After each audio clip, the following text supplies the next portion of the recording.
안녕하십니까. 거꾸로 투자하는 쇼킹 부동산입니다. 부동산 시장이 새로운 변수 등장, 긴급해서 영상을 제작했습니다. 영상 전에 구독과 알람 설정으로 당신의 인생을 바꾸시기 바랍니다. 자, 쇼킹 부동산에서는요, 현재 말도 안 되는 부동산 가격이 정상화되기 위해서는요, 경제가 좋아야 한다고 말씀을 드렸습니다. 자, 몇몇 분들이 IMF 같은 심각한 위기 상황이 와야 부동산 가격이 하락한다고 생각하시면 그 반대예요. 오히려 경제가 좋아야 부동산 가격이 하락할 수 있는 구조입니다. 자, 제가 생각하고 있는 부동산 가격이 가장 크게 하락하라는 시나리오는요, 첫 번째, 장기간 높은 경제 성장률과 물가 상승률이 동시에 찾아오게 되는 겁니다. 그럼 이것이 한국은행의 기준금리 인상 요건을 충족시켜서 지속적인 기준금리 인상을 불러요. 그러면은 일단 중장기적으로 부동산 가격 상승 기대감 자체가 없어지게 되고요, 시중에 매물이 늘어나게 됩니다. 그러면서 부동산 가격은 계속해서 하락하게 되는 거예요. 자, 그런데 이렇게 하락하는 과정에서 강력한 위기가 발생하게 되면 부동산 가격이 가장 크게 하락할 수 있다는 거죠. 가장 대표적인 사례가 바로 10년 전입니다. 2010년과 2011년에 대한민국 경제 너무 좋았습니다. 성장률이 6%까지 올라갔어요. 게다가 물가 상승률도 4% 수준까지 치솟게 됩니다.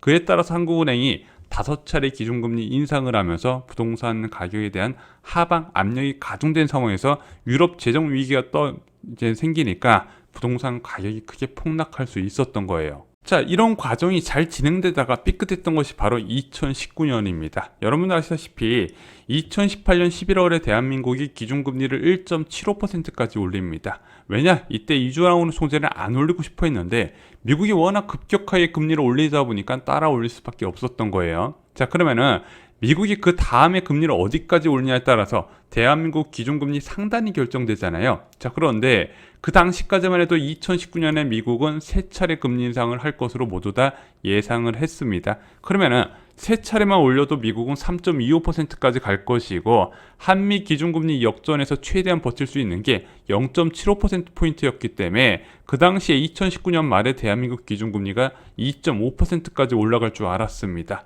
그리고 2019년에 서울 입주 물량이 43,000호나 됐기 때문에 폭락하기 딱 좋은 시나리오였거든요. 자, 하지만 2018년 하반기 미중 무역 전쟁이 시작됩니다. 주식시장은 폭락을 하고요, 국채 가격은 급등을 합니다. 유가는 폭락을 해버려요. 자, 여기서 국채 가격 급등에 좀 주목하실 필요가 있습니다. 자, 이 국채는요, 안전자산 역할을 하기 때문에 위험 상황에서는 오히려 수요가 늘어나면서 가치가 급등을 하더라. 그것이 국내 채권 시장의 영향, 그리고 대출금리 하락으로 이어지게 된다는 거죠. 그래서 실제 2018년부터 대출금리는요, 기준금리와 상관없이 하락을 했습니다. 2018년 11월에 기준금리를 올렸지만요, 대출금리는 그 이후에 지속적으로 하락을 했다는 부분이죠. 그래서 주택담보대출 금리 등을 비롯한 부동산 관련 대출들은요, 기준금리보다 중장기적인 금리 전망에 더 밀접한 연관이 있다는 말씀을 드렸습니다. 그리고 이 미중 무역 전쟁은요, 미국과 한국 모두 긴축 과정에서 저금리 정책으로 전환을 시켜버렸습니다. 왜? 물가가 하락한 상황에서 성장률 둔화가 나타났기 때문이죠. 그래서 2차례 2019년 하반기에 금리를 2~3차례 올렸어야 되는 상황에서 2차례를 낮추는 것으로 급격히 통화정책이 바뀌게 됐고요. 수도권 매매 시장은 이 시기부터 하락세로 들어가는 초입에서 다시 재급등을 하게 돼버립니다. 그래서 진짜 부동산 가격 하락을 원한다면 간단해요. 2023년까지 경제가 아주 좋길 바라야 됩니다. 특히 이 과정에서 예상 못한 경제 충격이 없어야 돼요.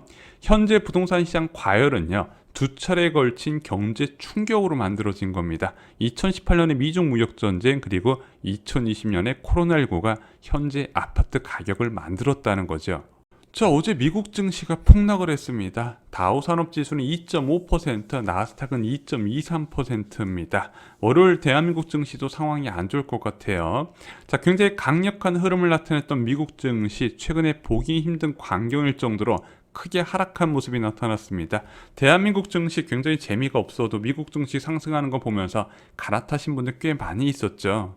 자, 증시뿐만 아니라요, 국제 유가와 국채 수익률도 덩달아 폭락을 해버렸습니다. WTI 기준으로 국제 유가가 무려 하루 만에 13% 폭락을 했어요. 국채 수익률은요, 12bp 하락을 했습니다. 10년물 국채 수익률이 1.48까지 떨어졌어요. 한때 1.67까지 올라갔었는데 일주일도 안 돼서 이만큼 수준으로 급락을 해버렸다는 겁니다. 자, 이런 상황은요, 블랙스완이 발생했을 때 일어납니다. 증시, 국제 유가, 채권 수익률 동반 폭락은요. 자, 어떤 블랙스완이 있었을까요? 자, 여러분들도 다 아시죠? 델타 변이보다 전파력이 더 강력한 변종 바이러스가 생겼답니다. 이름을 오미크론이라고 이름을 붙였어요. 자, 남아프리카 공화국에서 첫 발견이 됐고 지금 홍콩 등 유럽 일부 지역에서 확진자가 나오고 있습니다. 조만간 우세종이 될 거란 전망이 커지고 있어요.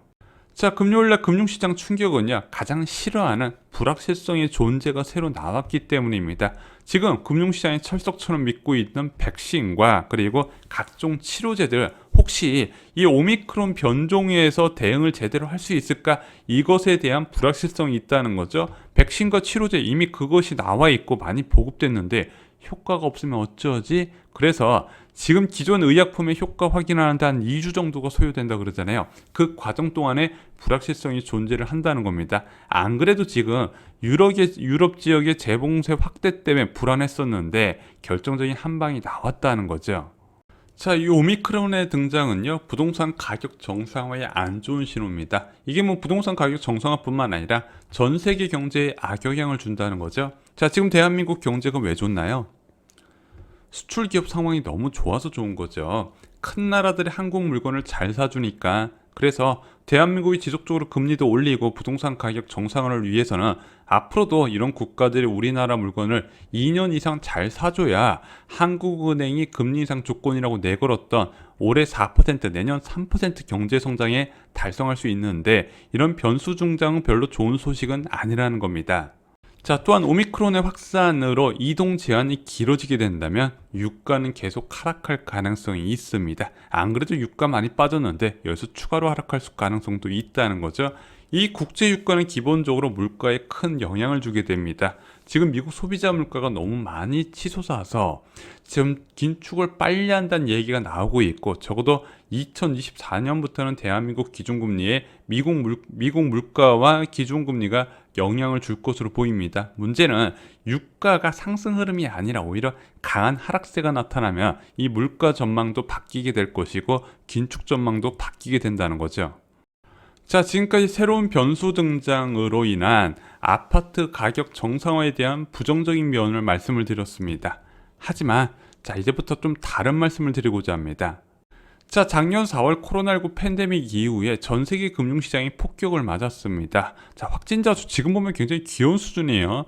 909명까지 2월 29일 날 확진자 수가 늘어나고 전 세계적으로 퍼져나갔죠. 그러면서 2200선이었던 코스피가 무려 1400포인트대까지 떨어지게 됩니다. 문제는 딱 이때까지였어요. 2020년 4월 이후에 코로나19는 금융시장에 커다란 영향을 주지 못하고 있다는 거죠. 자, 실제 델타 변이 바이러스가 등장했던 올해 6월, 솔직히 이 델타 변이로 기존의 코로나 백신에 대한 효과가 많이 떨어졌고 전 세계적으로 확진자 수가 크게 늘어나게 됩니다. 국내에서도 이 델타 변이 이발 3차 유행이 재개가 됐죠. 그러면서 사회적 거리두기도 강화가 됐습니다. 하지만 국내외 바이러스 확산과 관련 없이 대한민국의 성장과 물가는 상승세를 지속을 했다는 거죠. 게다가 여러분들이 이런 새로운 변이 바이러스의 공포를 갖기 이전에 그동안 어느 정도 노하우가 있는 제약사들의 대응 과정도 생각을 하실 필요가 있다는 거죠. 아주 부정적으로 보실 필요는 아니라는 겁니다. 그리고 물가에 가장 크게 영향을 주는 유가 부분은요, 물론 당분간 하락은 지속될 겁니다. 이 새로운 변종뿐만 아니라 기존 델타 변이 확산에 따른 유럽 지역 봉쇄 앞으로도 좀 진행될 가능성이 있어요. 하지만 이런 부정적인 면 이전에 공급적인 측면도 같이 봐야 된다는 거죠. 산유국이 공급 감소로 대응을 할 것으로 보여집니다. 계속 말씀드렸지만 오펙 플러스가 과거와 다르게 가격 부양에 대한 의지가 굉장히 강합니다. 그래서 저는 오히려 단기 과열, 지금 단기간에 너무 많은 유가가 급등했잖아요. 그것을 좀 진정시키는 효과가 나타날 것이고, 그러면은 지금 당장보다는 내년이나 내년 말, 내후년에 유가가 지속적으로 단계적으로 올라가게 되는 계기가 될 것이다. 그런데 지금 중요한 거는 당장의 높은 물가 상승률보다는 중장기적으로 고른 물가 상승률이 중요하다 말씀드렸죠. 그래서 오히려 제가 부정적인 면보다는 이게 단기 과열을 꺼트리는 효과가 있겠구나, 좀 긍정적인 면을 부각시켜 드립니다. 자, 결론을 말씀드리겠습니다. 새로운 변이 바이러스가 현재 부동산 시장 정상화 과정을 크게 방해하지는 못할 것으로 보입니다. 오히려 유가 급등과 물가 급등의 숨고르기를 불러서 중장기적인 상승세가 나오게 도와줄 가능성이 있다는 부분입니다. 물론 당분간 이런 불확실성 증가에 금융시장에 충격은 오게 되겠지만 그것이 현재의 긴축 흐름 자체는 바꾸지는 못할 것이다. 이렇게 말씀을 드릴 수 있을 것 같습니다. 자, 부동산 대변화는 이제 시작이 됐습니다. 새로운 변종 바이러스도 그 흐름 자체는 막지 못할 것으로 보여집니다. 지금 이런 대변화 상황에서 쇼킹 부동산은 아파트 교과서 서적에 보시면요, 과거의 아파트 변화 사례에 대해서 자세하게 나와 있습니다. 과거를 알면 미래가 보인다고 말씀을 드렸죠. 또한 부동산 공급 관련 부분 과공급이 어느 정도 진행됐는지 체크하실 수도 있고요. 부동산 규제와 부동산 세금도 지금 필수적으로 알아두시면요, 이 대변화 과정에서 나의 부를 늘리는데 큰 도움이 되실 겁니다. 이상으로 영상 마치겠습니다. 좋아요, 구독, 공유 꼭 부탁드립니다. 감사합니다.